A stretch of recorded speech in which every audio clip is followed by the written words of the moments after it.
Kanpur outer के बलहौर थाने के तहत आने वाले गांव गौरीपुर में मवेशी कुएं में गिरने से बड़ा हादसा पेश आया है। दरहकीकत नौजवान मवेशियों को निकालने के लिए कुएं में उतरे थे, जिसमें जहरीली गैस से यके बाद दीगरे 3 अफराद की मौत हो गई।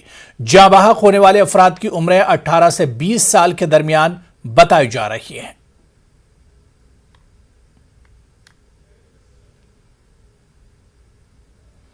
आज आलमी यौम आबादी है। इस मौके पर लखनऊ में वज़ीर-ए-आला योगी की रिहाइशगाह पर आबादी का 15 रोजा प्रोग्राम शुरू हुआ। इस मौके पर योगी आदित्यनाथ ने बढ़ती आबादी पर तशवीश का इजहार करते हुए कहा कि आबादी कंट्रोल प्रोग्राम कामयाबी से आगे बढ़ गया, लेकिन आबादी के अदम तवाजुन की सूरत हाल पैदा नहीं हो सकी।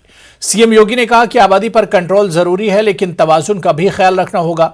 इस मौके पर इशारों में बढ़ती आबादी के लिए योगी आदित्यनाथ ने मुसलमानों को निशाना बनाया।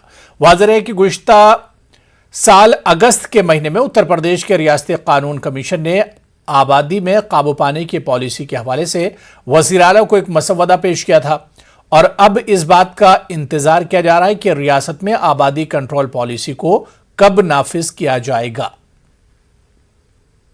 एनीमिया को एक नेशनल एवरेज के बराबर लाने की उस समय हमारे सामने समस्या देखने को मिलती है कि किसी एक वर्ग विशेष में मातृ मृत्यु दर भी ज्यादा है, शिशु मृत्यु दर भी ज्यादा है। अगर 2 बच्चों के बीच में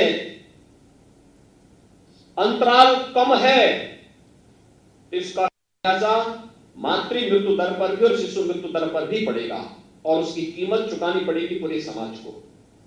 और ये स्थिति हो रही है। यद्यपि विगत 5 वर्ष के अंदर इसमें काफी अच्छी सफलता प्राप्त की है। उत्तर प्रदेश ने अपने रिकॉर्ड को पहले की तुलना में ठीक करने का प्रयास किया, अच्छा किया है, लेकिन इसमें और बेहतर करने की आवश्यकता और जिससे जनसंख्या स्थिरीकरण एक बड़ी भूमिका का निर्वहन कर सकता है। इसमें जागरूकता अत्यंत महत्वपूर्ण है और उस जागरूकता के साथ साथ अंतर विभागीय समन्वय इस लक्ष्य को प्राप्त करने में एक बड़ी भूमिका का निर्वहन कर सकता है। वहीं कांग्रेस ने यूपी के वज़ीर-ए-आला के जरिए बढ़ती आबादी के लिए एक मखसूस तबके को जिम्मेदार करार देने की सख्त अल्फाज मजम्मत की है। योगी जी ने 2 बातें कही हैं। एक तो कहा है कि जो यहाँ के ओरिजिनल निवासी हैं उनकी आबादी घटनी नहीं चाहिए। दूसरी तरफ उन्होंने कहा है कि एक वर्ग की आबादी बढ़ रही है। जाहिर है उन्होंने मुसलमानों की तरफ इशारा किया है, वो आबादी नहीं बढ़नी चाहिए। उन्हें ये बयान आरएसएस के मुखिया मोहन भागवत जी से पूछ के देना चाहिए था। मोहन भागवत जी का कहना है कि अखंड भारत बने, और अखंड भारत में तो बांग्लादेश भी आ जाएगा, अफगानिस्तान भी आ जाएगा और पाकिस्तान भी आ जाएगा। तब इस आबादी का योगी जी क्या करेंगे?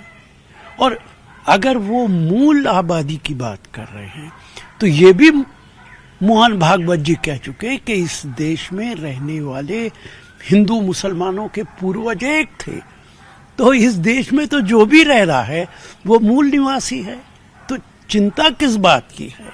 लेकिन ऐसे बयानात पहले मोहन भागवत जी से पूछिए, तब इस तरीके के बयानात दीजिए। ये मुझे बात समझ में नहीं आई कि एक वर्ग की तरफ बढ़ती जा रही है। बढ़ती आबादी की समस्या तो हर जगह विश्व में है, हमारे देश में रही है और आज से 50 साल पहले की बात है कि कांग्रेस नेताओं ने ये प्रयास किया था कि हम आबादी पर अंकुश लगाएं।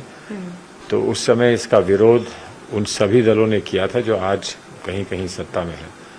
तो अगर वो इस बात को गंभीरता से लेते हैं और वो समझते हैं कि एक समस्या है, और समस्या में दो राय नहीं है कि समस्या तो है कि ज़्यादा से ज़्यादा संख्या और जो हमारे पास संसाधन हैं, चाहे वो नेचुरल संसाधन हो, चाहे वो प्रोडक्टिव संसाधन हो, उन पर बोझ तो बहुत पड़ेगा। और अगर बोझ पड़ेगा तो हमारे जीवन शैली कैसी बनेगी, ये एक बड़ा प्रश्न।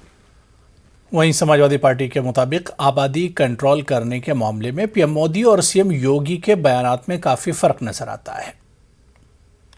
असंतुलन पर चर्चा करने की बात हो, जब देश में महंगाई पे गरीबी का जो बढ़ता असंतुलन है उस पे चर्चा करने की बात हो, तो मुख्यमंत्री योगी जी एक बात के बेताज बादशाह हैं कि कैसे नैरेटिव चेंज किया जाए, लेकिन हम आपको नैरेटिव चेंज नहीं करने देंगे। मुख्यमंत्री योगी जी ये बताइए कि सरकार बनने के बाद से लेकर आज तक आपने कहा था कि उत्तर प्रदेश के जो किसान हैं, जो तीनों जो कृषि बिल थे, उस बिल को उत्तर प्रदेश में कानून बना के लागू किया जाएगा।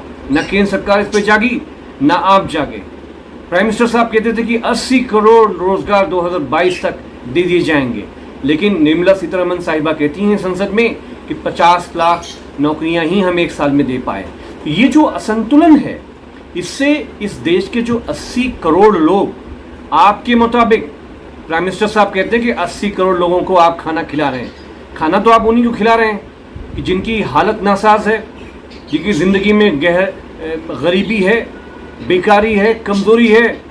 तो आप 80 करोड़ लोगों को आपने ज़िंदगी को जो जहन्नम बना दिया है, उसको संतुलित करने के लिए कुछ करिए, नहीं तो जनता विधानसभा की तरफ धीरे धीरे बढ़ेगी।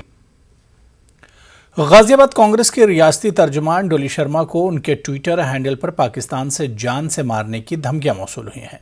कांग्रेस के तर्जुमान डॉली शर्मा की रिहाइशगाह गाजियाबाद में है। इस मामले में कांग्रेस के वफद ने आज गाजियाबाद के एसएसपी मुनीराज से मुलाकात की। गाजियाबाद एसएसपी ने सिक्योरिटी की यकीन दहानी कराई और मामले की तहकीकात की बात की।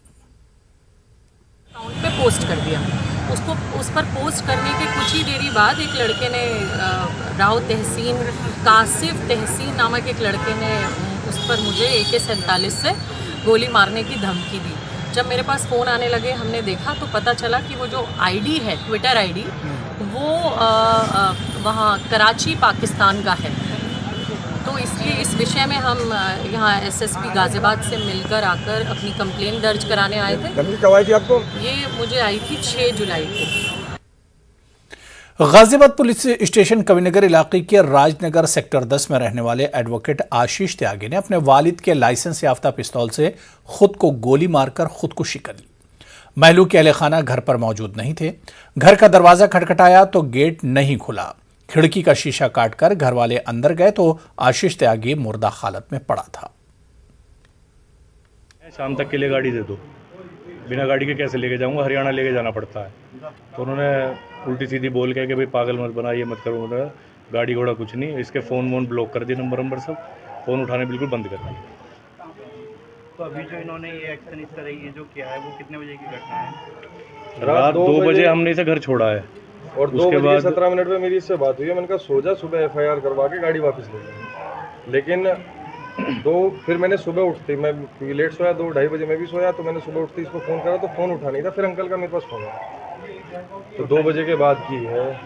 मॉर्निंग में ही पता लगा है कि हाँ, सुबह अंकल थे नहीं घर पे, तो सुबह अंकल आए तो उस समय पता चल गया कि ऐसा हो गया। 10 जुलाई को दोपहर को कविनगर पुलिस को सूचना मिली थी, राजनगर क्षेत्र में रहने वाले एक व्यक्ति आशीष त्यागी पुत्र राकेश त्यागी, जिनकी उम्र लगभग 27 वर्ष है, जो कि पेशे से अधिवक्ता हैं, उन्होंने अपने पिता की लाइसेंस पिस्टल से अपने आप को गोली मारकर आत्महत्या कर दी है।